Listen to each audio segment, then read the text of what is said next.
बुलढाणा कोषागार कार्यालयात एसीबीचा मोठा दणका. पेन्शनच्या फाईलसाठी लाच घेताना 3 जण जाळ्यात. आईची फॅमिली पेन्शन सुरू करून देण्यासाठी 20,000 रुपयांच्या लाचेची मागणी करून तडजोडी अंती 15,000 रुपये स्वीकारताना जिल्हा कोषागार कार्यालयातील अपर कोषागार अधिकाऱ्यासह 2 कर्मचाऱ्यांना लाचलुचपत प्रतिबंधक विभागाने रंगेहात पकडले. ही कारवाई आज फेब्रुवारी 27 रोजी दुपारी जिल्हा कोषागार कार्यालयात करण्यात आली.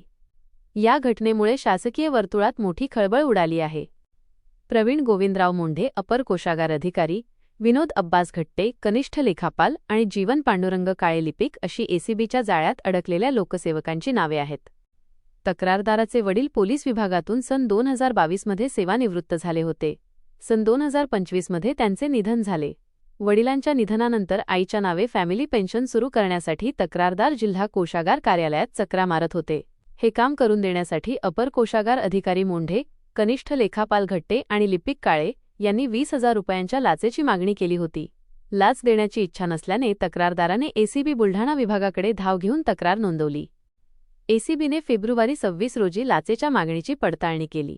त्यानंतर आज फेब्रुवारी 27 रोजी जिल्हा कोषागार कार्यालयात सापळा रचण्यात आला. तडजोडी अंती 15,000 रुपये घेण्याचे ठरले होते.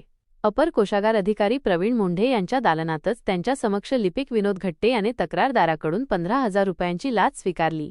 पैसे स्वीकारताच दबा धरून बसलेल्या एसीबीच्या पथकाने तिघांनाही रंगेहात ताब्यात घेतले.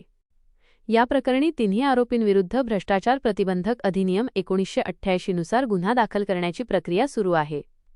ही कारवाई पोलीस अधीक्षक बापू बांगर, अपर पोलीस अधीक्षक सचिंद्र शिंदे, पोलीस उपअधीक्षक भागोजी चोरमले यांच्या मार्गदर्शनाखाली पोलीस निरीक्षक रमेश पवार, विलास गुसिंगे आणि त्यांच्या पथकाने यशस्वीरित्या पार पाडली.